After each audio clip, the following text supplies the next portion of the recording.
È stato reso noto dalla diocesi di Agrigento il programma relativo alle celebrazioni che si svolgeranno in occasione della settimana di San Gerlando, patrono della diocesi e della città di Agrigento, festeggiato nel giorno del 25 febbraio.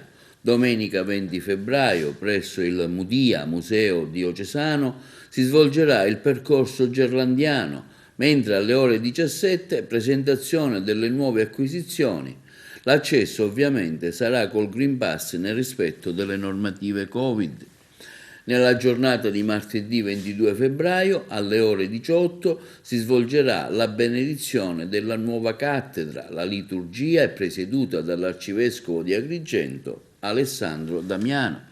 Nella giornata di mercoledì 23 febbraio alle ore 8:30 presso la chiesa Santa Maria dei Greci ci sarà la celebrazione eucaristica e l'adorazione fino alle ore 12, mentre alle ore 19 si svolgerà la contemplazione musicale a cura dell'associazione musicale Amici della Musica di Raffadali.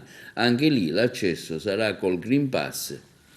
Giovedì 24 febbraio alle ore 19 la messa pontificale presieduta dall'arcivescovo Alessandro Damiano con le comunità di Ravanusa e Agrigento, quindi l'offerta dell'olio per la lampada di San Gerlando da parte del comune di Ravanusa, la preghiera del comando della polizia municipale della città di Agrigento.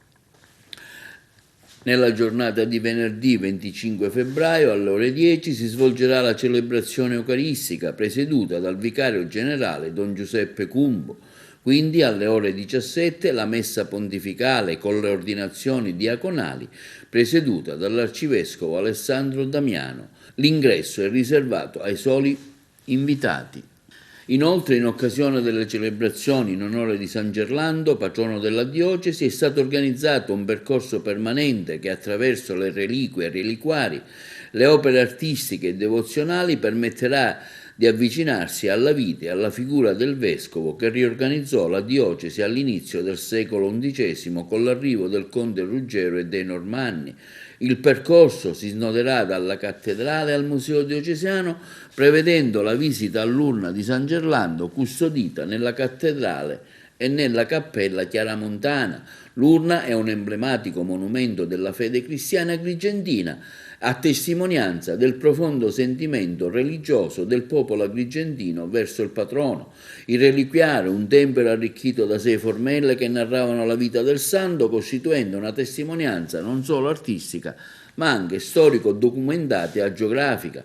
Nella torre campanaria della cattedrale sono esposte 3 storiche matrici incisorie con diverse raffigurazioni di San Gerlando utilizzate per divulgarne la memoria e la devozione. Il percorso sarà inaugurato domenica 20 febbraio alle ore 17 al Museo Diocesano con la visita alle opere e si concluderà in cattedrale alle ore 19 dove si svolgerà la celebrazione eucaristica.